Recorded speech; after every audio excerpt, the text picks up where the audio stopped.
Warning, this is war footage of Russia invading Ukraine. This is real life from people of war, happening right now. Ебачка, нихуя себе, блядь! Я не бачу. Ой, боже. Сюда вогонь, да їдь! Це этот самий вистріл? База взорвалась.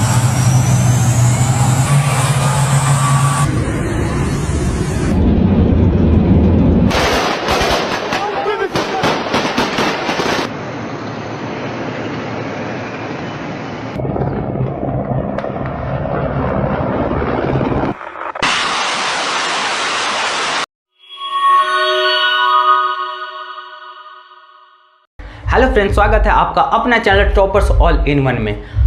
Thumbnail और heading देखने के बाद आपको जानकारी हो गया होगा कि आज हम लोग बहुत ही इंपॉर्टेंट, बहुत ही खास टॉपिक पर बात करने वाले हैं और वो टॉपिक है रूस और यूक्रेन के बीच जो लड़ाई जो हो रहा है वो आखिर क्यों हो रहा है, इसके बारे में जानेंगे।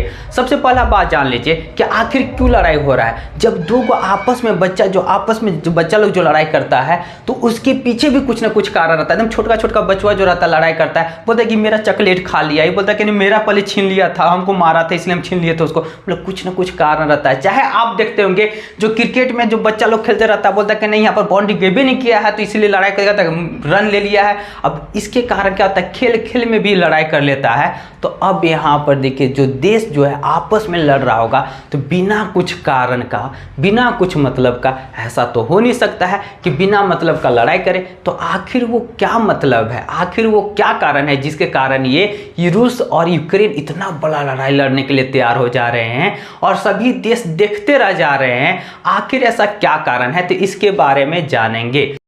अगर आप इस चैनल पर नए हैं तो सबसे पहले इस चैनल को सब्सक्राइब कीजिए और साथ ही बेल आइकन को भी क्लिक कीजिए जिससे आने वाला वीडियो आप तक पहुंच सके। तो चलिए हम लोग जानने का कोशिश करेंगे कि रसिया और यूक्रेन विवाद आखिर क्या है, रसिया यूक्रेन के बीच जो युद्ध हो रहा है इसके पीछे कारण क्या है और ये युद्ध कब तक चलेगा, इसका भी जानकारी आपको यहाँ पर मिलेगा। अगर आपको इसके बारे में कुछ भी जानकारी नहीं है तो आप इस वीडियो को पूरा कंप्लीट देखिए, इसके बाद सारा जानकारी आपको मिल जाएगा। तो चलिए हम लोग जानने का कोशिश करते हैं कि आखिर रशिया और यूक्रेन के बीच क्या ऐसा कारण है जिसके कारण लड़ाई हो रहा है। रसिया और यूक्रेन के बीच जो लड़ाई होने का जो मुख्य कारण जो बताया जा रहा है वो क्या है, नाटो। अब आप ये बोलिएगा कि आखिर ये नाटो क्या है, नाटो के कारण लड़ाई कैसे हो जाएगा। मतलब नाटो आखिर क्या है कि इतना बड़ा देश आपस में लड़ाई कर ले रहा है, तो नाटो क्या है तो इसके बारे में जानेंगे। देखिए नाटो को पहले समझिए। नाटो का फुल फॉर्म होता है नॉर्थ अटलांटिक ट्रीटी ऑर्गेनाइजेशन। अब आप बोलिएगा कि सर ये बात हमको समझ में नहीं है, फुल फॉर्म बता करके कैसे समझ में आएगा, इसका कुछ बताइए क्या है, कहाँ है, क्या चीज़ है। तो अब यहाँ देखिए, जैसा कि वर्ल्ड मैप में देख रहे होंगे अटलांटिक ओशन जो एस शेप में दिख रहा है ये क्या है, अटलांटिक ओशन। अब अटलांटिक ओशन का अगल बगल वाले देश देखिए जो ब्लू कलर का दिखाई दे रहा है वो नाटो का मेंबर है। मतलब नाटो देश से, मतलब वो सभी देश नाटो से जुड़े हुए हैं। आखिर नाटो क्या है तो इसके बारे में डिटेल में हम लोग डिस्कस तो करेंगे, लेकिन अभी बस जान लीजिए कि नाटो के कारण ऐसा हो रहा है। और अभी के बारे में अगर जानिएगा तो नाटो में टोटल 30 देश हैं। अब यहाँ देखिए लड़ाई का मुख्य कारण क्या है कि यूक्रेन चाहता है कि हम भी नाटो में शामिल हो जाएंगे, रसिया बोलता है कि तुमको तो होने नहीं देंगे। लड़ाई होने का पीछे एक ही कारण है, बस यही कारण है। अगर नहीं समझ में आया तो फिर से सुन लीजिए।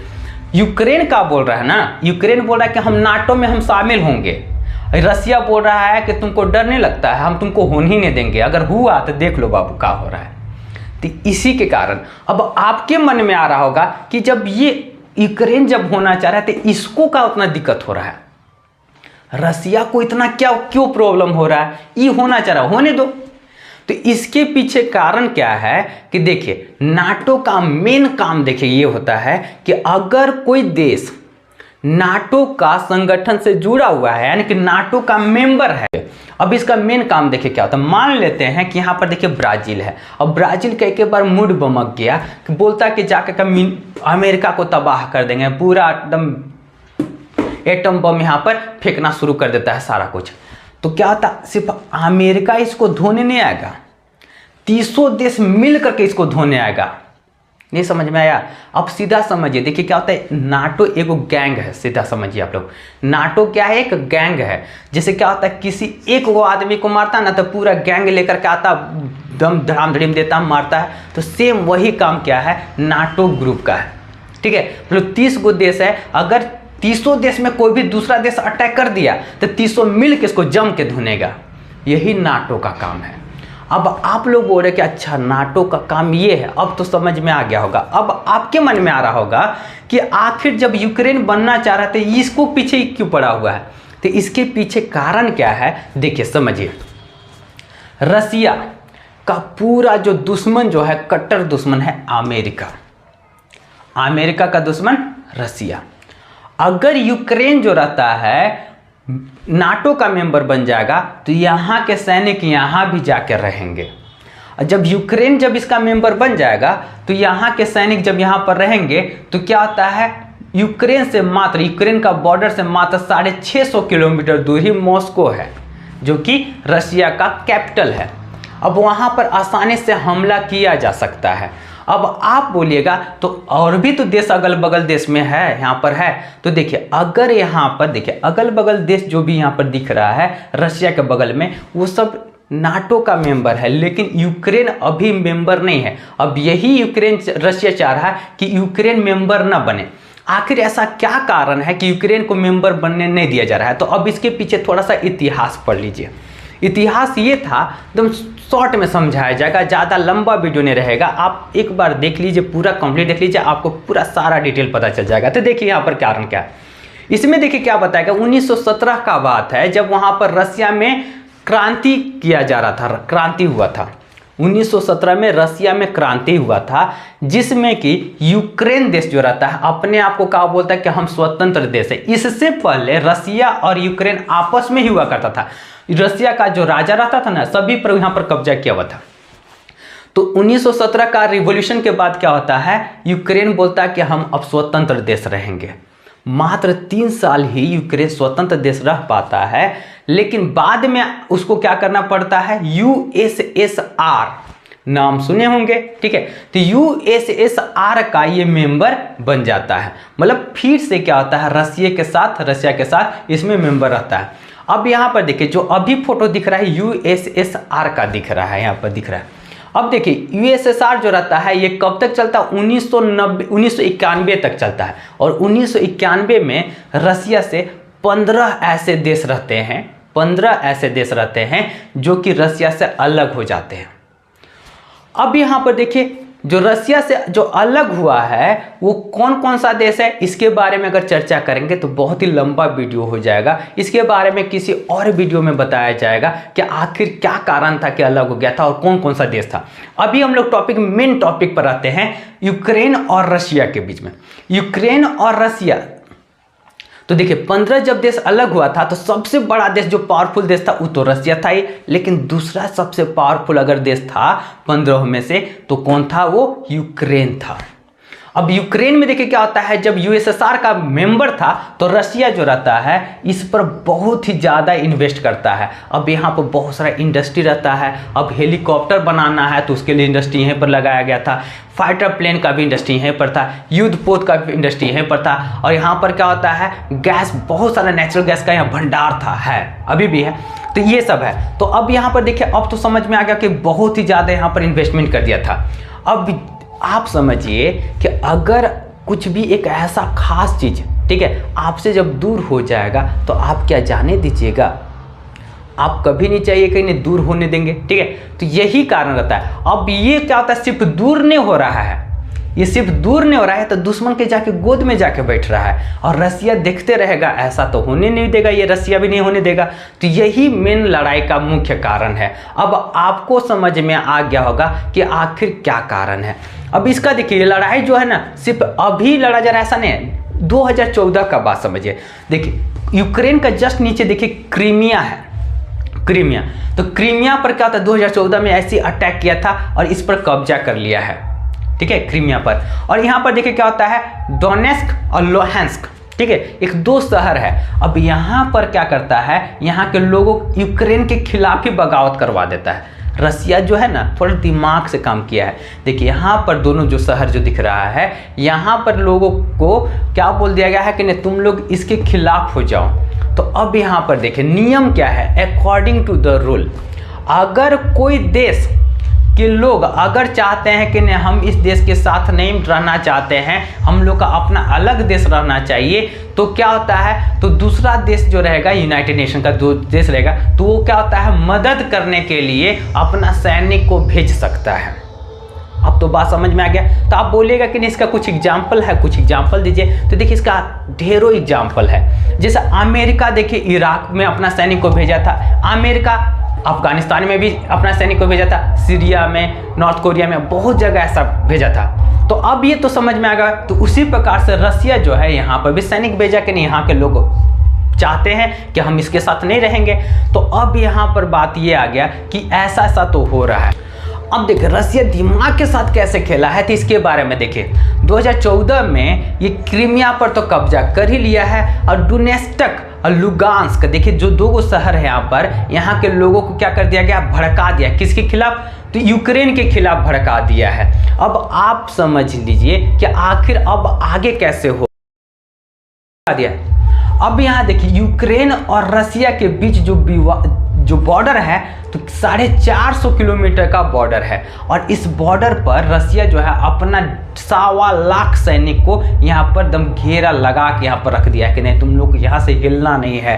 अब ये बात समझ लीजिए, यहाँ पर क्या होता है सैनिक लोग है, और ऊपर से एयरक्राफ्ट से क्या होता है बम फेंक रहा है, बम पर बम फेंक रहा है। अब यहाँ पर देखिए बात समझिए क्या होता है, सिर्फ एक तरफ से रसिया अटैक नहीं कर रहा है यूक्रेन पर, क्या होता है हवा से भी मार कर रहा है, और साथ में देखिए ब्लैक सी में ये अपना युद्ध पोत को भी रख दिया है। अब यहाँ पर पूरा एकदम फुली क्या है इक्विप्ड है, मतलब यहाँ से भी मिसाइल को मार रहा है। अब आगे से भी क्या होता है, ये क्या होता है रसिया जो है यहाँ पर अटैक कर रहा है। यहाँ देखिए क्यू शहर है इसका जो यूक्रेन का कैपिटल है, अब वहां पर कब्जा करना चाह रहा है। तो ये इस प्रकार से तो ये लड़ाई हो रहा है। अब आप समझिए और आप जानने का कोशिश कीजिए कि आखिर कब तक ये लड़ाई चलेगा।